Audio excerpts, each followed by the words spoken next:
Today's episode of the Commentary Magazine Daily Podcast is brought to you by the Hamilton School at the University of Florida.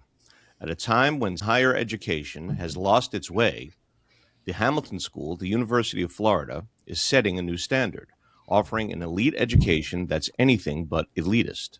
Led by world-class scholars, Hamilton is reviving the classic liberal arts tradition, grounded in the great works of Western civilization and the founding principles of the American Republic. In small, discussion-based classes, students study history, philosophy, economics, literature, and America's founding texts, developing the discipline, eloquence, and moral confidence to lead with purpose in their careers, their communities, and their lives. Learn more at hamilton.ufl.edu/commentary. That's hamilton.ufl.edu/commentary. The Hamilton School at the University of Florida, leading a revolution in higher education. Welcome to the Commentary Magazine Daily Podcast. Today is Thursday, December 18th, 2025. I'm Abe Greenwald, the executive editor of Commentary. Joining me today are our social commentary columnist, Christine Rosen. Hi, Christine. Hi, Abe. Senior editor, Seth Mandel. Hi, Seth. Hi, Abe. Washington Free Beacon editor, Eliana Johnson. Hi, Eliana. Hi, Abe. And happy to have with us Commentary's editor, John Podhoretz. Hi, John. Hi, Abe. I just want to start by thanking everybody, the outpouring of sympathy and good wishes and wonderful thoughts relating to the passing of my father, Norman, just 2 days ago. I think it was 2 days ago. It was Tuesday night at 8 p.m. Have been overwhelming. And you're all you've all been very kind, and some of the writing that has been done in commemoration of him has been also overwhelming in its power and moving force. Jonathan Tobin has an extraordinary piece on the Jewish news service. Elliot Kaufman has a wonderful piece on the new Wall Street Journal vertical free expression.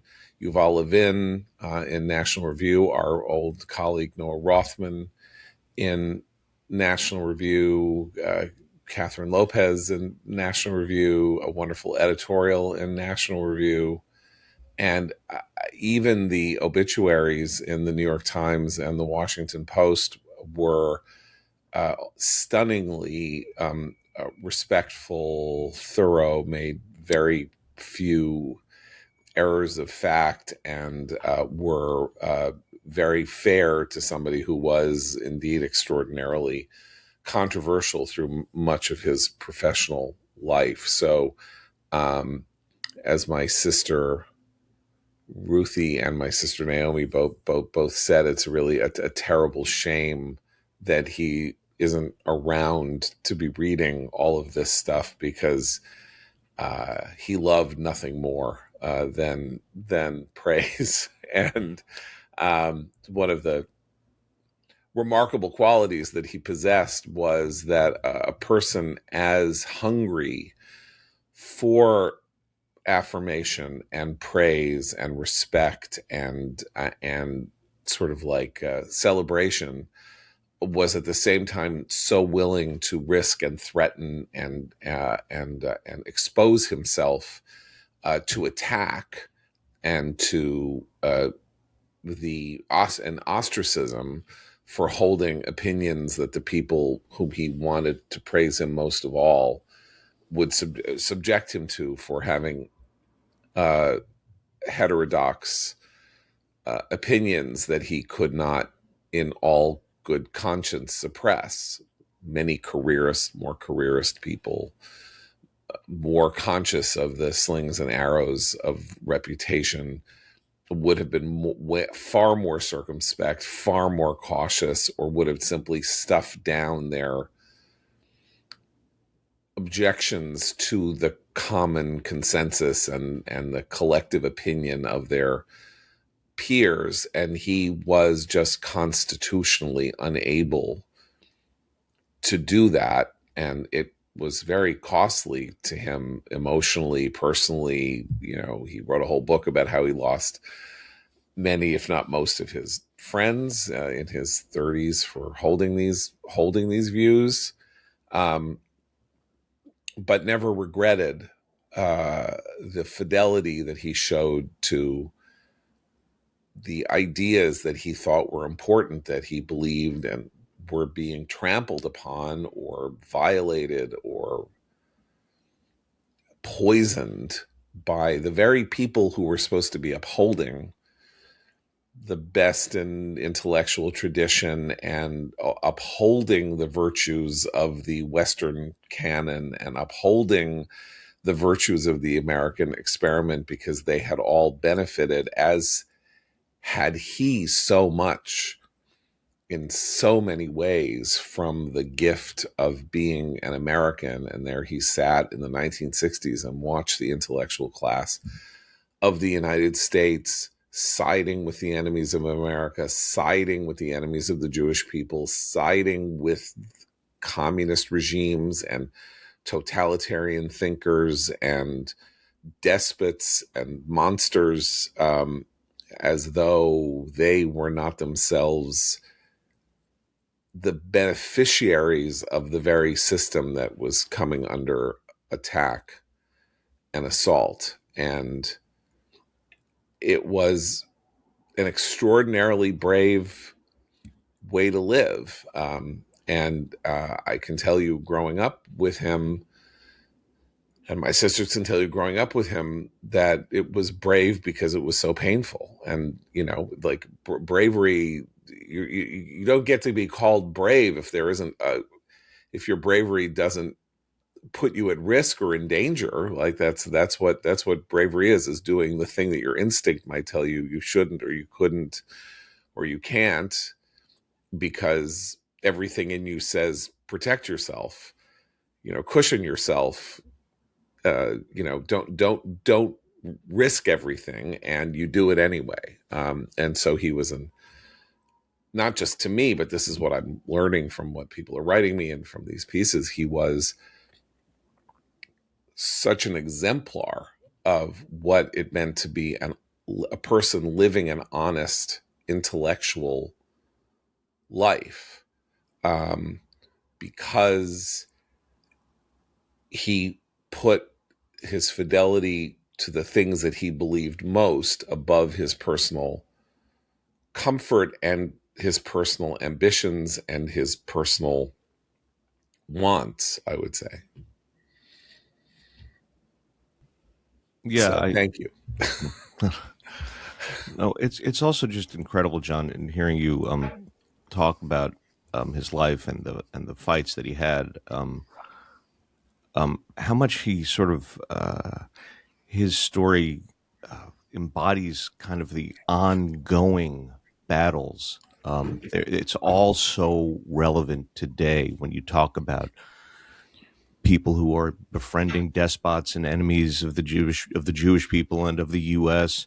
And also, I was thinking today people are happy to change positions, change sides, to go with the current.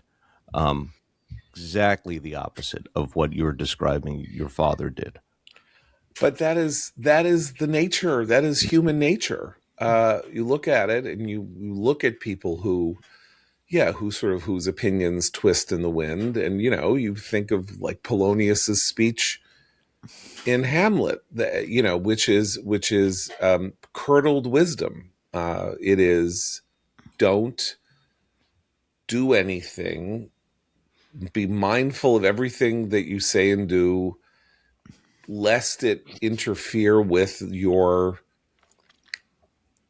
material success and the sort of weak good opinion of others. So of course, then as now, people are inconstant, and they're one of the things that he was so repelled by, or so disappointed by, in his experience in the late 1960s and early 1970s, was that he knew perfectly well that a lot of the people who had been his comrades and friends and drinking buddies and all of that, knew that the 60s radicals were purveyors of evil, but they were scared of them, and they didn't want to cross them, and they didn't want them to start calling them old men who were out of it. Sound familiar to anybody about right now? Which is why I want to just spend a minute saying that this was a particularly appropriate week for my friend Ben Shapiro to go on the offensive at the Heritage Foundation. But John, And one thing before that, because it actually relates to Ben, who's exactly my age. Thinking about your dad and the role he played, I mean, there's so much to say about it, but our friend Tom Cotton gave remarks on the Senate floor about him. And Tom is also around my age. And one of the things he said was that he discovered Commentary magazine and your dad's writing as a young man. And that prevented him from ever being a man of the left, because he was persuaded at such a young age. And it made me think, when I was growing up around my house, my dad was a man of the left and became a man of the right. But when I came along and I was growing up, in our library at home, I don't think my dad ever threw away an issue of Commentary. So in our library, there were just stacks of Commentary magazines, and it's like a memory. It's something I'll always remember. But what Tom said, and so my dad wouldn't argue with me or try to persuade me. He would just say, like, you should read this or you should read that. And he would put books and magazines in front of me. And I wondered, there's Tom Cotton and there's Ben Shapiro and so many others. I've never been on the left. And I wondered how many other people are there like that who came into contact with Norman Podhoretz's writing and the writing of his friends, who never became a part of the left because of that. And for us, reading writing that was mischievous, countercultural, fun, like that allowed us to push back against the institutions that we were a part of. We were pushing back against our elders. Every institution I've ever been a part of, basically from my high school to my college to, some major reportorial institutions, were all left-wing institutions. And then we would read Commentary magazine in the dorm room and go argue with our professors or, whatever. And what occurred to me was, it's so different from what's happening on college campuses today, where students are totally aligned with their professors, basically, and they are there to receive the wisdom of the left. And it's just, so it's a wonderful thing that he did, passing along this knowledge to people. And Ben, in his remarks at Heritage, and I'll let you talk about those, talks about becoming a columnist at the age of 17. Yeah. Well, so I was just thinking, to get back to Ben, but about this question of students and professors and alignment, and this kind of world of conformity, intellectual conformity, in the place where supposedly the life of the mind is supposed to take root and create the next generation of people who know abstract ideas and can think independently, and are supposed to be the transmission points of our culture from its earliest moments into the present, and how that broke down somehow. But it broke down in an interesting way. My father was very insistent, or very much a believer, that I should attend the University of Chicago.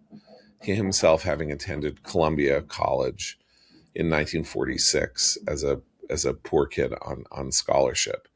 And Columbia and Chicago had many things in common at the time. And what they had in common was something common, which was the Common Core. That was, you came to college, and for at least the first 2 years, you did not have much in the way of choice.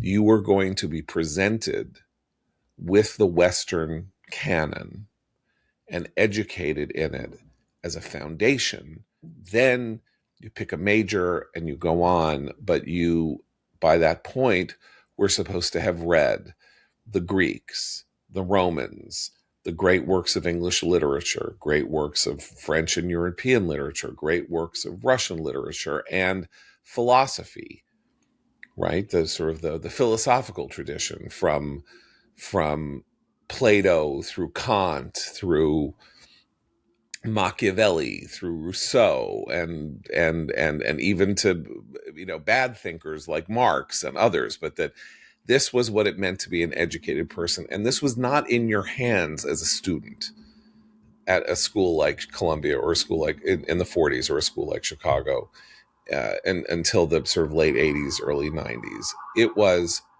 you are unformed clay.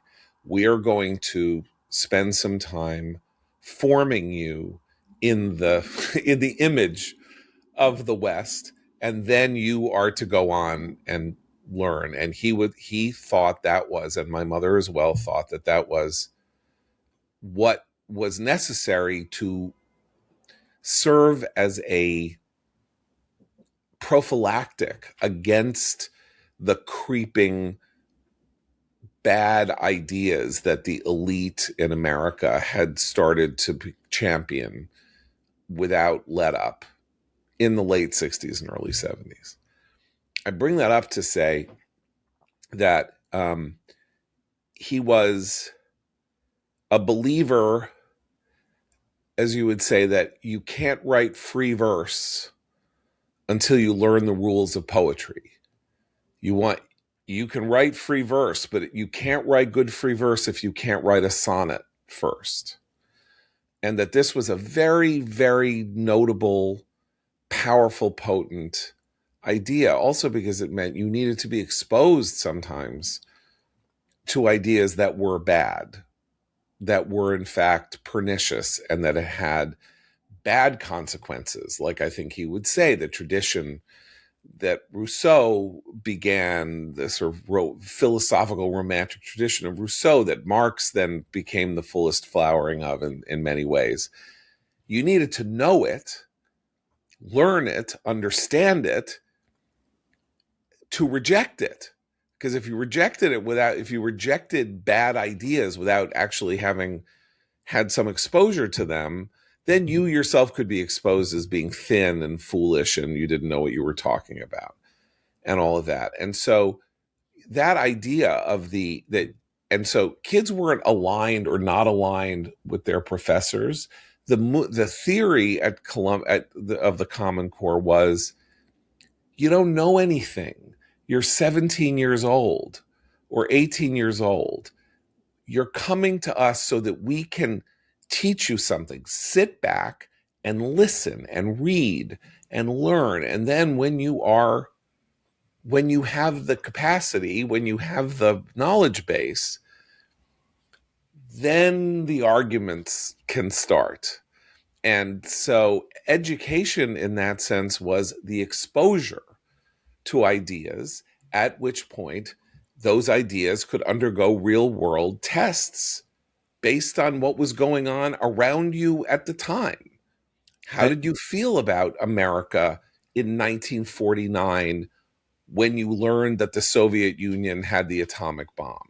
What did you think of the Soviet Union's behavior in, Eastern Europe, or their efforts to subvert Turkey and Greece or something like that? Until you knew what communism was, until you understood what its philosophical framework was and what the other philosophical framework that it had arisen to fight against were, you wouldn't be a person who could participate honestly and seriously in the conversations about which was the better system and which was the better path.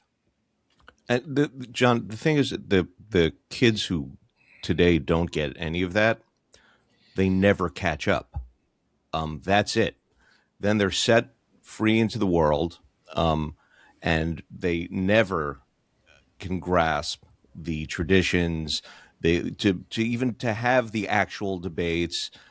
They go out into the world and they live their lives never knowing any of this, never having the real debate, which is why all the arguments and debates seem so flimsy and ephemeral, because they're not actually grounded in what they used to be grounded in. Well, it's worse than that, right? They were taught only the criticism of the core ideas. And one of the most long-term destructive radical things that the radicals in academia did wasn't just sit-ins in the president's office and demands for, and rioting and all the stuff that they did.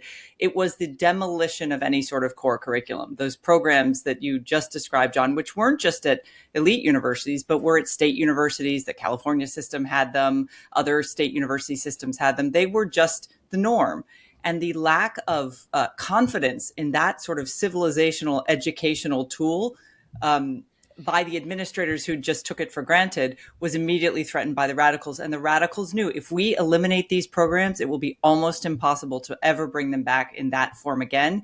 And today, the only schools that teach that sort of thing, with few exceptions, are classical educational schools, small radical offshoots who are doing it in direct protest to what the university system has become.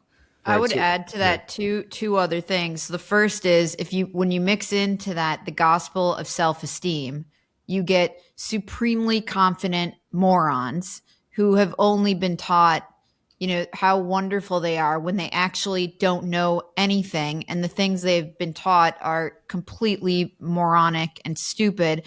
And then Such a good book title, Supremely Confident Morons. And then the academy's tendency anyway toward extreme specialization. So when you take out a required core curriculum that by its nature pushes towards some kind of generalization or generalism, which I think is good because the world is kind of a general place. And if you're trying to educate people to understand the world and operate the world, being a generalist is a good thing. But academics, they have to get a PhD in something. You're supposed to be an expert in something. And so we are, we're graduating people who are think it's really great to know a lot about Indonesian basket weaving in 1776 to 1778 or queer Palestinian poetry, in the 16th century. I don't even know. And then they're extremely confident that they are correct in all of their opinions.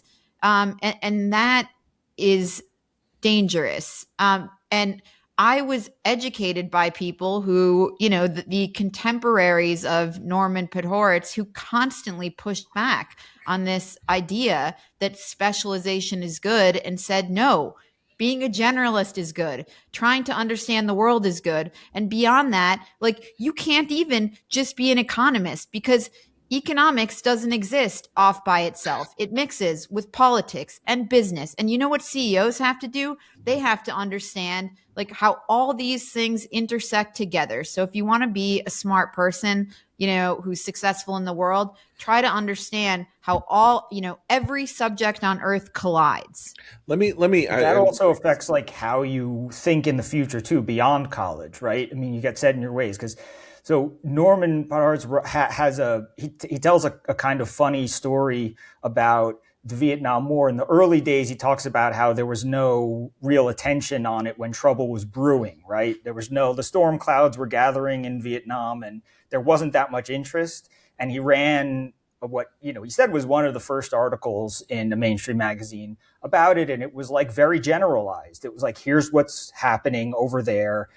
Here's what here's what people are trying to do, and et cetera. And then, he says his position at the time was, kind of wary of the idea that war was the only way to prevent what was, going on, but that, they were sort of learning as they went. And he published another piece by, somebody who understood the situation. And it was also not strident, we got to go in guns blazing, nor was it, very much the opposite. It was a second, like very general piece talking about all the different facets of this and the dangers of their own instincts, right? Everybody's priors had them set up to want to intervene in a specific way. And both of these articles checked their own priors in that way. And then he says, he always assumed, though, it wasn't clear at first, all the implications of it. He always assumed that everybody more or less agreed, at least in his world, that, the spread of communism at gunpoint wasn't good. That basic thing. And that he thought they were all talking about, what might be the best way to intervene in that and, stop, the spread of communism at gunpoint. And that's when when the hard left, which, he was a part of, the sort of new left got into it, it was like, no, what's bad about communism? What's bad about spreading communism by the bullet? And that's when he was like, what? This is... This is like kind of insane. But he, from his own group, they were like trying to slowly roll out, a way to try to understand this corner of the world. And the left immediately sort of came bull rushing in through the door like, no, we've decided communism is good and communist revolution is good and all that. They came with the most extreme prepackaged ideas and could not find a way to apply them, in any sort of moderate way. It was just hammer nail. Yeah.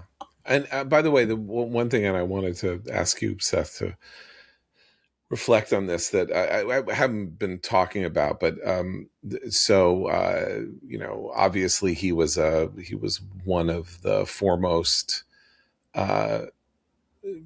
lay Jewish thinkers of his time. His story is that he had a grandfather, my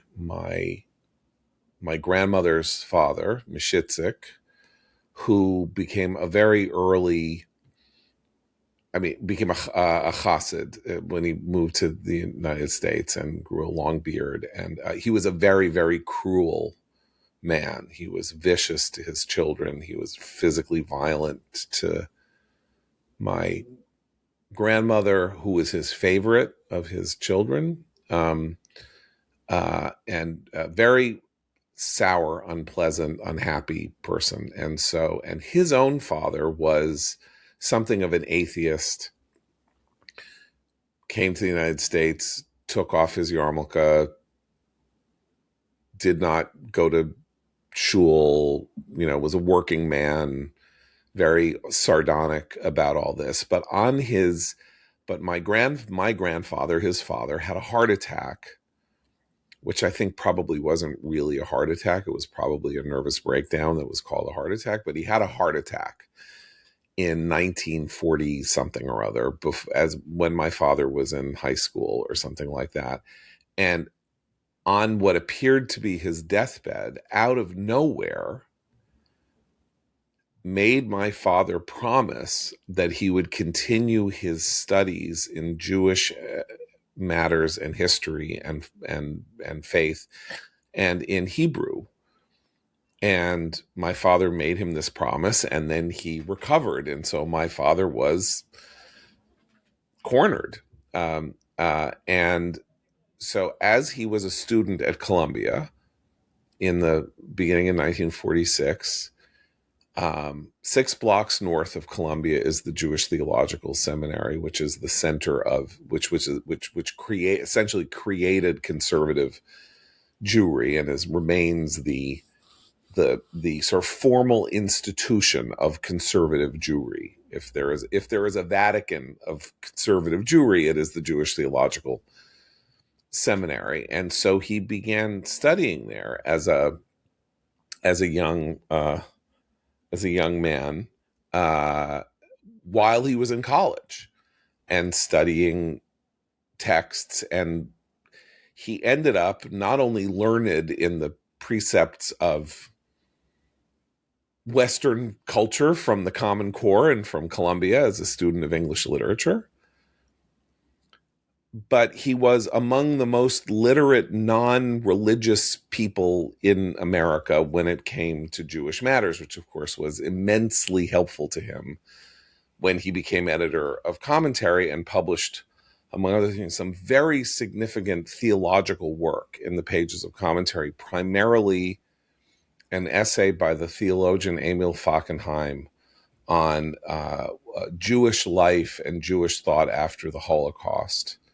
That is one of the 4 or 5 most significant pieces of writing, post-war pieces of writing on Jewish thinking, without question, and will be read and studied 250 years from now. Key moment as an editor for him was that the most notable moment in that article is the proposition that in the wake of Hitler, there is a 614th commandment. Yehi Yehudi, let there be Jews. We cannot provide a posthumous victory to Hitler in the disappearance of the Jewish people. And this is a very, very well-known idea in Jewish thought. And he wrote it. My father is the inventor of the 614th commandment idea, as he has said. It was in there, but Fackenheim hadn't surfaced it. So he surfaced it, and Fackenheim, who was apparently not only a very nice man, but a wonderful writer to work with, was delighted at this editorial suggestion, and it was the center heart of this. Having a grounding in the great tradition of Jewish thought and knowing the Bible as he knew the Bible, and knowing the Bible well enough to, in late in his life, write an entire book about the prophets. That, though many Jews are very liberal, and though many rabbis are very liberal, and though many of the traditions of conservative Judaism are very liberal, nonetheless, it provides a spinal anchor when you want to say, what matters most? What matters most? Do material pleasures matter most? He was not a very materialist person. Trust me, we grew up in a household where we had a door bought by the door store as our dining room table, with screwed in legs. He managed, God was lucky and granted him some weird windfalls in the course of his life, but he never did a single thing to make money. Neither he nor my mother. And, we never took vacations. We never went on trips. We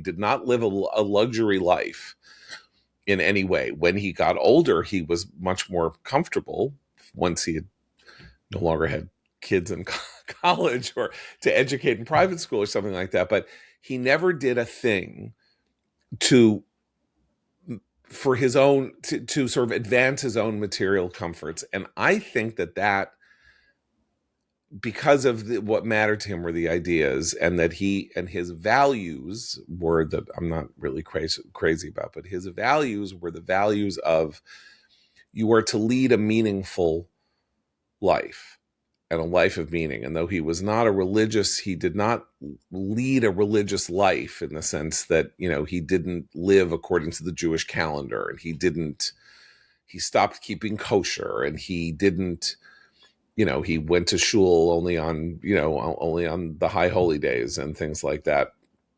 To his marrow, in his head, 75 times a day, there came a Jewish thought.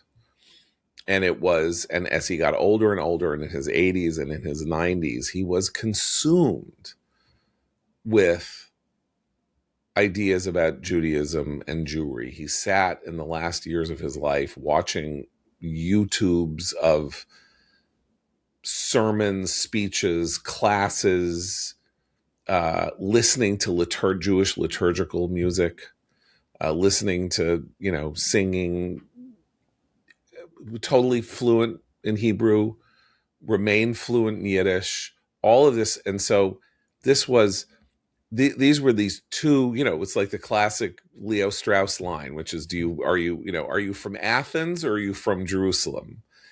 And he was from both, basically, and they combined to make him a very, very, very serious person who took the world and everything in it with deadly seriousness.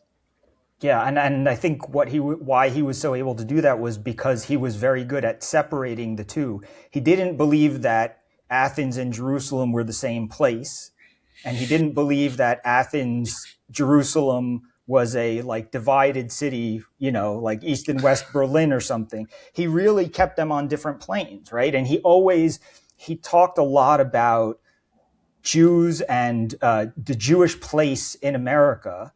And he always said that he was not saying that Jewish law or Jewish tradition meant you should vote this way or that. He was always very careful about not blending the two in order to, for his own political benefit. He never brought in God as an ace in the hole, as a trump card for his argument and be like, well, how could you do this? He said, he also said, nothing could redeem the Holocaust, but, he was I was just reading some of his stuff on the 6-Day War, and he was talking about how he was, this was a sort of personal redemption.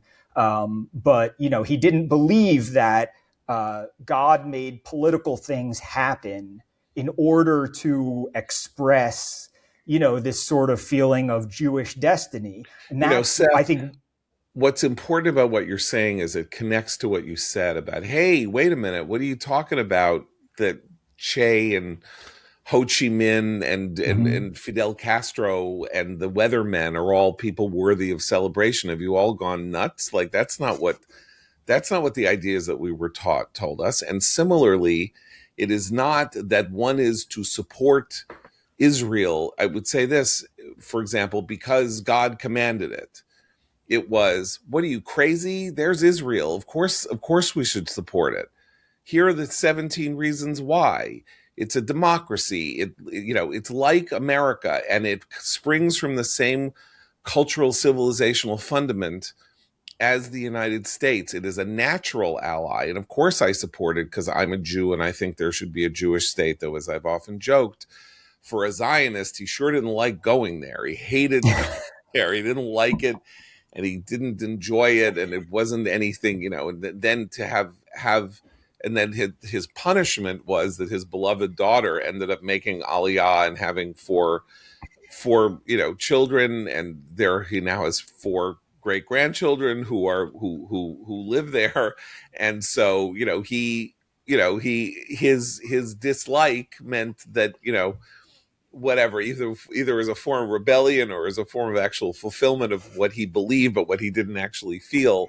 But it was more that separation of Athens and Jerusalem, by which I mean, it's not, I am bound, God commandeth me to speak out for my people. Though of course God does command you that, and he was in that sense a very good Jew, but his idea was, what are you, nuts? Like that. So much of neoconservatism, properly understood, is, what are you, nuts? What do you mean? And also that you should treat you should be soft on crime? My mother is living in my parents are living in Crown Heights, Brooklyn, like they can't go out of their apartment after 4:30 in the afternoon. You're giving me all this guff about how it's all because of how, the underprivileged have, it's understandable that they commit economic crimes. Are you, what's the matter with you? Are you crazy? This isn't the way the world is supposed to be. Real, common sense, cut out the bullshit. Crime's bad. Law and order is good. America is good because look at what America is compared to everywhere else. And Israel is good compared to Egypt. What the hell is Egypt? And that was a real part of the, again, if you have this immense philosophical, theological, cultural grounding, you were also able to see clearly. It's this his favorite quote, which was this quote, Barton Swaim surfaced again in his wonderful piece about my dad yesterday, which is, the fact to which we have got to cling as to a life belt is that it is possible to be a normal, decent person and yet to be fully alive. That was George Orwell. And that idea, which is like, he was an exceptional person. He was exceptional in his education. He was exceptional in his social, personal, political journey. It's not a common thing to go from being the son of a milkman to being one of the most eminent thinkers and, battlers of your time. But what he was doing was saying, that guy over there, that guy who just, runs a tire repair service and is working hard for his family and, goes to church every Sunday, and he's a normal, decent person, and he is fully alive, and he doesn't need to be an intellectual to have his life have meaning. That is a and also, if you can separate those things, the Athens and Jerusalem, right? The point is, if you can separate them, you take them as ideas much more seriously. So he doesn't necessarily see the church going, guy as not an intellectual. The things that guy is, grappling with in his life, he had a real respect for, because he was able to not throw everything into the same pot, but he was able to look at those things, look at religious ideas as ideas, and really turn them over in his mind. And you can really explore things if you don't look immediately to instrumentalize them. Right. And that was the thing he was constantly staving off from the left, was the desperate obsession with instrumentalizing anything as soon as they came in contact with it. Right. Okay, so I do want to just quickly go back to Ben Shapiro. Ben is a very dear friend of mine, and so I stipulate that here, and I'm very proud of him as a friend, which is why I wanted to call this out. But I don't think just as a friend. And as I say, it's very apposite that this happened this week with my father's passing, because there is a bit of a torch being passed, or a mantle going down the generations, because what Ben did last night at the Heritage Foundation was say no in thunder to the horrible, wretched, new rightist Tucker Carlson being an intellectual version on the right of the Weathermen of the 60s, on the extremes of being a thinker of ignorance who is a promoter of others and their ignorance, the way the radical chic people said that the Black Panthers were somehow more knowledgeable about American society than other people. He brings on these fourth-rate schlepper, idiot, psycho, autodidact falsifiers, and tries to help them create a counter history. And Ben said the right cannot have this and remain a force for good in American life. And we're not even now talking though I will not divorce the anti-Semitism and the Jew hatred from any of this, because anti-Semitism and Jew hatred are the corrupting poison of Western culture and have been forever. But it is not in Ben's, if the Groypers and people like this are the wave of the future, if they are taking over the conservative movement, if they are the way a successful podcaster builds an audience and gets advertisers and all of that, what Ben did last night was act against interest.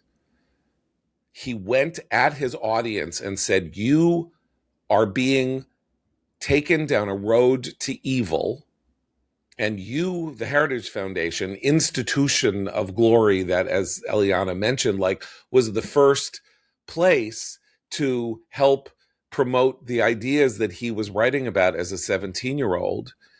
What you are doing is wrong and bad and evil, and it must be opposed. And that is very much in the tradition of my father, leading figure of the left in the 1960s, seeing the turn toward anti-Semitism after the Six-Day War, seeing the hard left turn on the United States as Tucker Carlson and these monsters are turning and spitting on and defecating on the United States, and saying, I don't care what this does to me.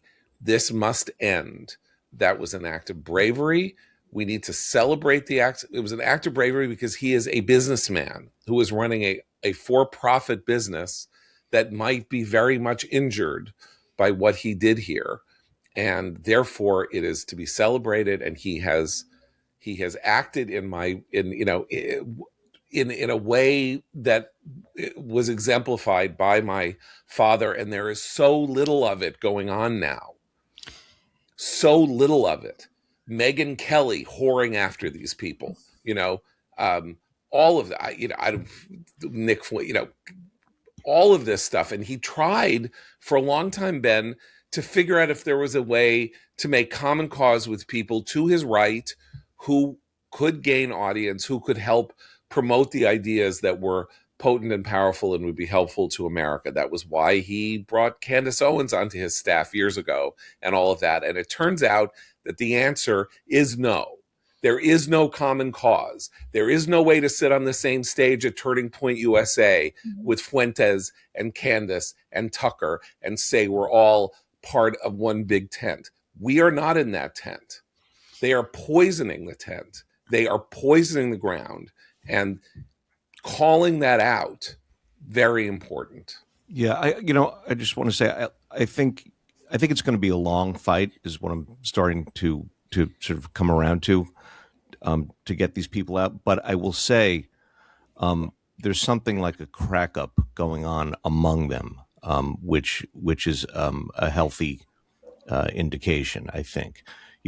All there's infighting. As I say, it's going to be a long fight. It's not the end. Look, the long fight against the New Left that my father, helped start with others in the 1960s. That fight goes on too. Who do you think the professoriate that Eliana was referring to? Those are the children and grandchildren of the very people that my father went to war with over the goodness of the United States, the value of Israel, the horrors of communist leftist totalitarianism. They're just the same people. That those ideas didn't go away. They morphed into intersectionality, into Foucaultian this, whatever, into settler colonialist, propaganda ideas and all of that. And so, yeah, the fight will never end. Well, Tucker, they may fall apart the way say the really radical left fell apart in the early 1970s when it got really violent, when they started, blowing up military recruitment centers and kidnapping Patty Hearst and doing whatever the hell else they did.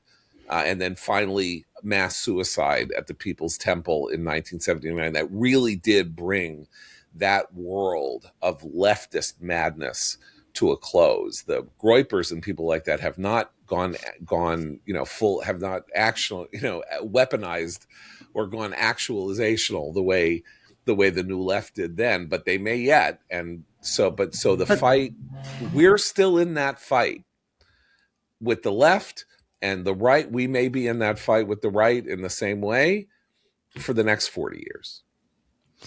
Sorry, Christine. John, I want to push back on you a tiny bit, but it's actually in praise of Ben, where you said he's acting against interest, and I think one could argue that, but I think Ben admirably has said that his primary interest here is not actually his business. Right. And he said, what I'm interested in here is the ideas, and what I'm talking about here are the principles, and those are a strong national defense and limited government and individual freedom and traditional values. And to the extent that costs me clicks and, the young kids, so be it. And friendships, so be it, because I got into this because I cared about the ideas and believed in the ideas. And I think that is admirable, truly. And I do think that the far right, or that some segments of the right, are at risk of falling into the trap that the left fell into, which is there were a lot of grown-ups on the left over the past however many years, 10 years, who looked at the kids and said, yeah, this stuff is crazy. Like the trans, the pronouns, the, racial ideology, whatever it is. But like, that's where things are going. And so we're going to tolerate it at the New York Times. We're going to fire James Bennett. We're going to like allow the hysterics over Tom Cotton because like, that's the future. Like we'll be okay with it. And we're hearing like a lot of the same murmurings on the right of like, that's where the kids are and that's the future. And that's like, there's an inevitable march towards that. Well, as it turns out, like the American people looked at the kids march through the institutions on the left and they said, we don't like that. That's weird. And I do think there's a real risk for the right that the American people look at the Groypers or the Groyper adjacent and they say, we don't like that. That's weird. They're weird. And adding to that, and I think what Abe said about it being a generational conflict is the fact that those kids are Tucker is reaping what the 60s radicals sowed on college campuses, which is they come out of their educational experience, either K through 12, or if they go on to higher education, with no sense of history. That's why he can bring on these cut-rate pseudo-historians and try to rewrite what happened during World War II and cast the West as the villain, and why he can, attempt to really distort and manipulate our understanding of our past. And that is really dangerous. The left attempted to do that and to some extent succeeded in the academic space. This is a much more populist space. And so he's coming with an already ignorant audience who's never been taught kind of general history of the West and the purpose and meaning of the West. And then he's manipulating them and he's giving them a narrative that's incredibly appealing, particularly for young men, about, they've had it out to get you. I'm going to show you what's really behind the curtain, the kind of paranoid conspiracy theorizing. And what concerns me is that will be a challenge generationally to solve. And, he's also, by the way, giving these young Americans without proper religious training, he's giving them his wacky version of Catholicism. On top of he's shaping a sort of religion for them as well. Should we spend a couple minutes? It's nice to have Ben do this because the very loud part of the intra right fight right now has a lot of people that I don't really know how to react to. Like I'm watching. I'm watching like Laura Loomer and some of these other guys. Yeah. Well, and also Alex Jones, who was the latest to pipe his head up, and all these crazy fake Christian patriots who are trying to tell you to hate Jews and that Jews are. And I'm sitting there going, Alex Jones versus Tucker and Laura Loomer. Versus Candace Owens. And it's like, and then Ben comes into the picture and I'm like, thank you, God. Cause I don't have any mixed feelings about cheering on Ben Shapiro the way I might, if I hear Alex Jones say, lay off the Jews or something like that. So. Okay. Well, I think we'll leave it. I wanted to say one last thing. I don't think I said it at the beginning. I was hesitant about coming on today, and we're not going to have a podcast tomorrow because tomorrow is we will be having the funeral for my father. But I was hesitant because I did not want to seem disrespectful of his passing. But I wanted to let everybody know he died literally a month shy of his 96th birthday, and He died.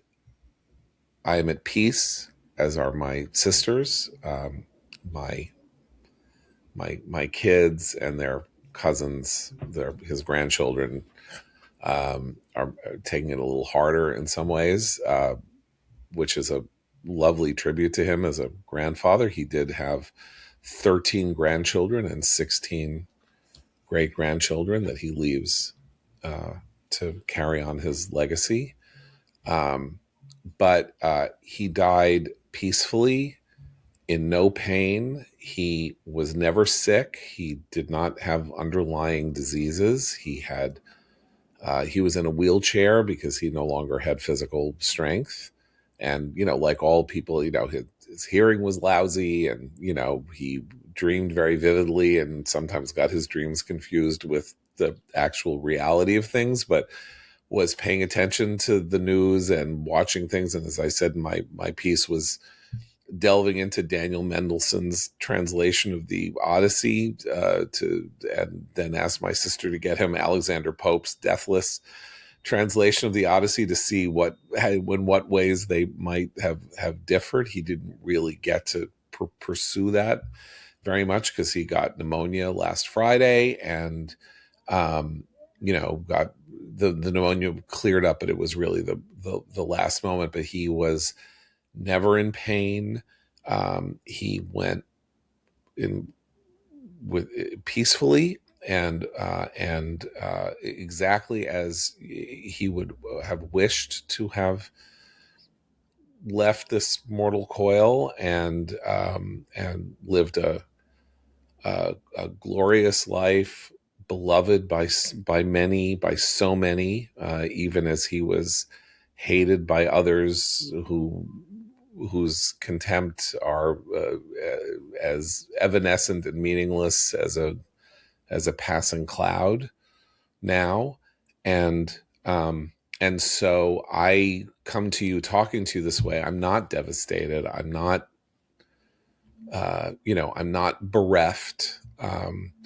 I got more from him as a father than most people could get from a father, because I not only got love and support and remarkable kindness and generosity, but also the intellectual foundation that I mentioned that I got from my schooling and he got from his schooling. I got in my household growing up every day with him and my mother. And Eliana says that her father would say, "Here, read this," and "Here, read that." And that was my life from the age of 5 or 6. And I lived in a household full of books, many of which he had purchased in England, in Cambridge, when he was a young man. When I was a young man, it was only 20 years removed from when he was a young man. So, the entire corpus of English literature was in, and I mean that, was in our apartment, and there for me or my sisters to just pull off the shelves when we got interested in a writer or something like that. Didn't have to go to a library, didn't have to. And then if we didn't know what we were reading about, we could just to ask him at the dinner table, and we would have a conversation that I'm very sad that such things as, iPhones didn't exist then at the time, because we could have recorded them, and they would have been really remarkable documents of how to raise somebody not only with moral instruction, but also aesthetic and literary and political instruction. And he was really, really funny. He was really funny and witty and clever and amusing. And he was also very moody and was, stormy. And a lot of the way that he was compelled to live his life because of his fidelity to principle meant that he was lonely. He was lonely, and he felt alone, and he was saddened by that, and by the loss of the circle that he had enjoyed so much in his 20s and his 30s.